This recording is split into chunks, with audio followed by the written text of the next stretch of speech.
Djilali Pro Tennis, la famille, j'espère que vous allez bien, j'espère que vous êtes en forme. Aujourd'hui, bienvenue dans cette nouvelle vidéo. Aujourd'hui, comme tu peux le voir, on est sur la ligne du fond du court et comme tu as pu le voir dans le titre, on va parler du lancer de balle au service. C'est un geste sur lequel je vois encore beaucoup d'erreurs et d'approximations. Et qui dit approximation sur le lancer de balle, dit approximation aussi sur le service et faute de service, double faute au service, donc beaucoup de points perdus. Donc dans cette vidéo, je vais essayer de t'aider sur ton lancer de balle et je vais t'apporter beaucoup de conseils. Donc reste bien jusqu'à la fin de cette vidéo pour apprendre à avoir le lancer de balle le plus précis possible et du coup le service aussi qui va passer de manière régulière. Si tu es nouveau sur cette chaîne, bienvenue. Je m'appelle Djilali, je suis entraîneur en tennis et sur cette chaîne, sur Tennis, tu vas retrouver des vidéos conseils. Donc n'hésite pas à t'abonner, le bouton rouge est juste en bas.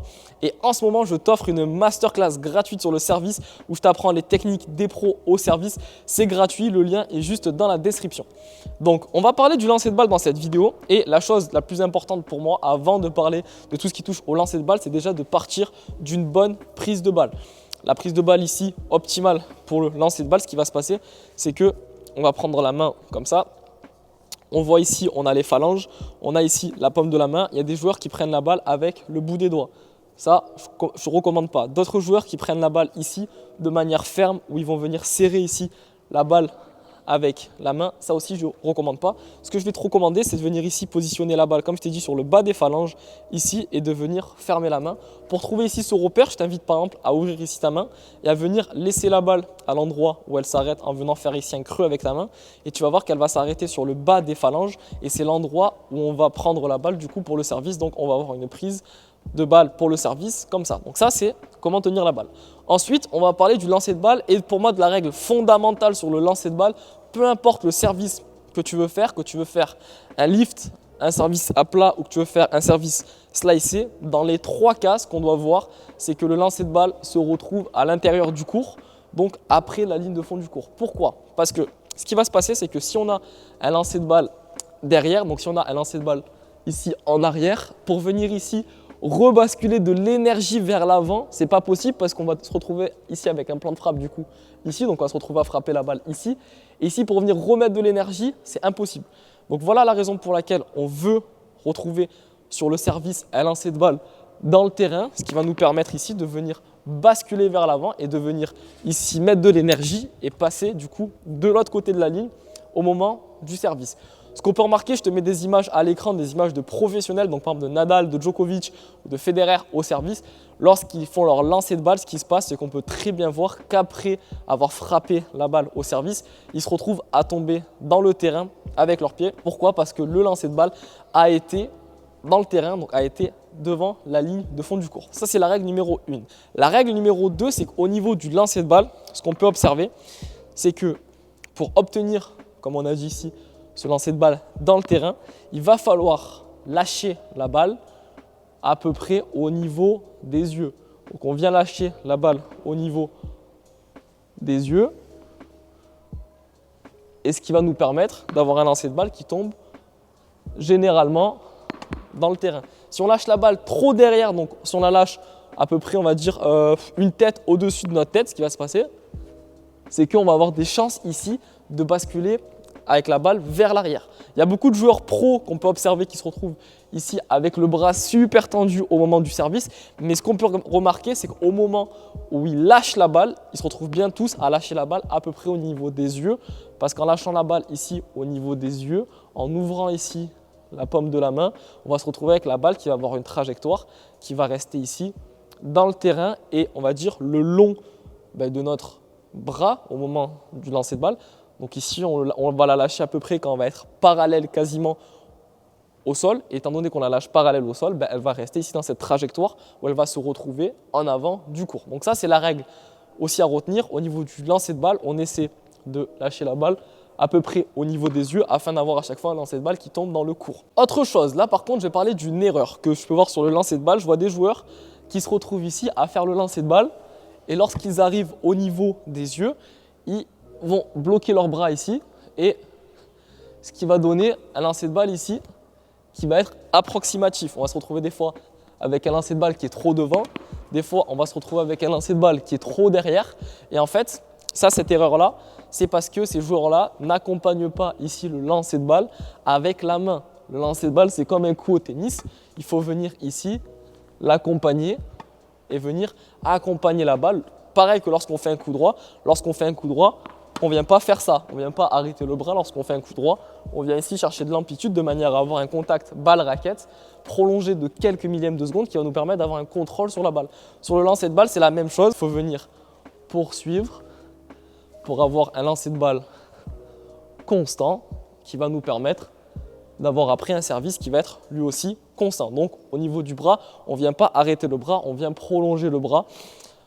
Il y a des joueurs, comme je t'ai dit, qui vont venir ici prolonger super loin derrière. Il y a des joueurs qui vont prolonger ici à la verticale. Il y a 3 types de prolongement ici. Ce qu'on va voir en général chez les pros, on va avoir les joueurs ici qui vont envoyer la balle et qu'au moment du lancer de balle, ils vont avoir le bras ici vers l'avant, d'accord? De cette manière-là. Il y a des joueurs qui vont avoir le lancer de balle ici avec le bras qui va être à la verticale, donc perpendiculaire au sol. Et on va avoir des joueurs qui vont avoir le bras ici qui va basculer de l'autre côté de la ligne de fond du court.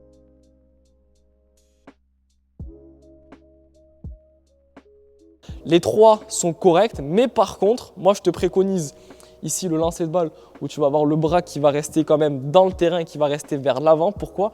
Parce que c'est celui sur lequel tu vas avoir le plus de contrôle. Et en fait, ce qui va se passer, pourquoi ici je te dis de prolonger? Parce que quand tu vas prolonger, en fait, ce qui va se passer, c'est que lorsque tu vas lancer la balle et que tu vas ici prolonger ton bras, ici ce qu'on peut voir, c'est que sur le mouvement ici de mes épaules, je vais avoir l'épaule ici gauche avec laquelle je ne frappe pas, qui va basculer, qui va être au-dessus de l'épaule frappeuse, donc de mon épaule droite. Et ce qui va se passer, c'est qu'au moment de la frappe de balle, comme on va avancer pour venir frapper la balle dans le court, ici on va venir faire la bascule ici de l'épaule droite pour moi au-dessus de l'épaule gauche. Et ça va nous aider aussi à gagner de la puissance au service. Ce qui va se passer, c'est que lorsqu'on va envoyer la balle et qu'on va être dans cette position, lorsqu'on va frapper, on va effectuer ce mouvement-là et c'est ce qui va donner en fait ce mouvement claqué de balle avec cette balle ici qui va vers l'avant et qui a plus de puissance parce qu'on a ici cette bascule épaule gauche en haut, épaule droite ici en haut. Donc voilà la raison pour laquelle aussi il faut prolonger, tandis que si tu ne prolonges pas ici ton bras, bah ici,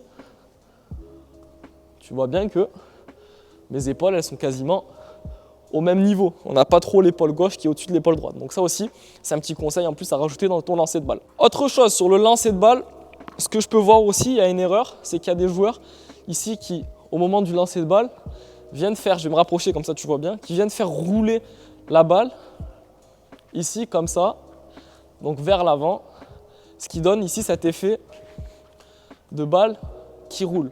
Ça c'est une erreur aussi, pourquoi? Parce que lorsque tu vas donner ici cet effet de balle qui roule comme ça vers l'avant, au moment de la frappe, toi tu vas venir ici mettre un effet à la balle, donc tu frappes ici en slice, à plat ou ici en lift. Ce qui va se passer, c'est que tu vas donner un effet à la balle. Étant donné que tu as déjà donné un effet de base avec ici ton lancer de balle, ça peut occasionner des fautes au niveau de ta balle parce qu'elle a déjà ici emmagasiné un effet. Étant donné que tu viens mettre un autre effet, ça va faire en fait 2 effets ici qui s'opposent et en gros ce qui va se passer, c'est que ça va détourner un peu ton service et tu vas avoir un lancer de balle qui va être moins précis et en fait qui va déjà t'occasionner des fautes. Donc tu vas mal partir. Ce qu'on veut voir, la petite technique, je vais me fléchir un peu, la petite technique qu'on veut voir, c'est que au moment où tu vas lâcher la balle, ici à tes yeux, ce qu'on veut voir sans la balle, c'est que ici tu viennes ouvrir ta main de la manière la plus franche possible. Et ça, on peut le voir souvent chez les pros. Si on regarde au ralenti, on voit souvent les pros qui se retrouvent ici avec la main vers le ciel au moment de leur lancer de balle. Pourquoi? Parce que d'avoir la main vers le ciel, ça va les aider à ne pas venir imprimer un effet avant de frapper la balle, un effet du coup sur leur lancer de balle qui peut les gêner au niveau de leur prise d'effet avec la raquette au moment du service. Donc ce qu'on veut voir, c'est qu'ici, on vient ouvrir directement la main. Et ce qu'on peut voir, c'est que au lieu de mettre ici cet effet qu'on peut voir, là je l'exagère pour que tu comprennes, mais si tu remarques des fois quand tu lances la balle au service, tu peux voir ici que tu viens mettre un effet et ça, cet effet là il va te causer des fautes. Donc ce qu'on veut voir, c'est qu'ici on vient ouvrir la main de la manière la plus directe possible en essayant de mettre le moins d'effets possible et comme tu peux le voir, du coup ça permet d'avoir moins d'effets sur la balle et d'avoir une balle la plus neutre possible qui va pouvoir prendre de manière facile et de manière neutre notre effet qu'on va venir greffer sur la balle. Donc on évite de faire rouler ici la balle au service. Et ce qu'on veut voir, c'est ici une ouverture de main la plus directe possible. Là, tu vois que j'ai mis encore un peu d'effet. Voilà. Là, on a une balle qui est quasiment sans effet, qui va nous permettre ici de venir mettre un bon service. Et enfin, dernier conseil de cette vidéo aujourd'hui sur le lancer de balle, on va parler de la hauteur optimale du lancer de balle. À quelle hauteur lancer sa balle pour avoir le meilleur service possible? La réponse, c'est que le meilleur lancer de balle et la hauteur de balle la meilleure, donc la plus optimale pour ton service, ça va être la hauteur qui te permette de ne pas marquer de temps d'arrêt ici avec ta raquette et de venir frapper ici le plus haut possible en totale extension. Moi, la hauteur parfaite, la mienne, je l'ai trouvée. C'est la hauteur qui me permet, comme je t'ai dit, de venir frapper ici devant et en totale extension. Frapper en totale extension, ça va être de frapper avec le corps ici qui va être tendu, qui va être étendu du coup au maximum, donc étendu le maximum possible. Si je suis ici, je ne suis pas en totale extension parce que tu vois ici que mon buste est ici recroquevillé. Si je suis là, bah ici je vais être en totale extension parce que mon corps va être totalement tendu et le fait de frapper en totale extension, ça va permettre, comme je t'ai dit, ici je ne suis pas en totale extension, ici je suis en totale extension et comme tu peux voir, ça me permet de frapper la balle plus haut que si je ne suis pas en totale extension et ça va me permettre par rapport au filet d'avoir plus de sécurité et d'avoir moins de fautes de filet au service. J'en parle dans la vidéo Stop les fautes de filet en première balle. Je t'invite à aller la voir, elle est dans le i juste ici. Et de ce fait, toi aussi, je t'invite à venir chercher la hauteur optimale par rapport à ton gabarit sur le lancer de balle au service. Moi, cette hauteur, la mienne, je la connais et c'est ce qui me permet de venir faire ici ma totalité de mon mouvement du coup du service. Chose que je parle aussi dans la masterclass du coup qui est en description. Ici, venir faire la totalité de ma gestuelle sur le service et venir surtout, la chose la plus importante, frapper en étant en totale extension, ce qui me permet d'éviter les fautes de filet et qui me permet aussi surtout de mettre pas mal de puissance sur mon service et de venir, comme je t'ai dit, frapper la balle le plus haut possible et devant, donc retomber dans le terrain, ce qui me permet de gagner de la puissance, de gagner du contrôle, de la sécurité. Et comme je t'ai dit, par rapport à tout ce dont je t'ai parlé sur le lancer de balle, essaie de venir les greffer un par un à chaque entraînement, pas tous en même temps parce que ça va être dur et ça va te faire un changement sur ton lancer de balle, mais essaie de venir greffer chaque élément technique un par entraînement ou un tous les 2-3 entraînements en fonction du temps dont tu as besoin pour venir du coup ingurgiter un peu tout le contenu ici dont je t'ai parlé dans cette vidéo par rapport au lancer de balle. Et globalement, c'est tout ce qui me vient en tête par rapport au lancer de balle. Si tu as des questions par rapport à ça, n'hésite pas à me les poser dans l'espace des commentaires. Mets un pouce en bas de cette vidéo si ça a été utile pour toi. Et si tu as besoin que je t'apporte d'autres précisions sur le lancer de balle, je referai une vidéo YouTube dans le futur. Donc ça aussi, si tu en veux une autre, n'hésite pas à me le dire dans l'espace des commentaires. C'était Djilali pour Vitennis. Merci d'avoir regardé cette vidéo. Prenez soin de vous. Ciao.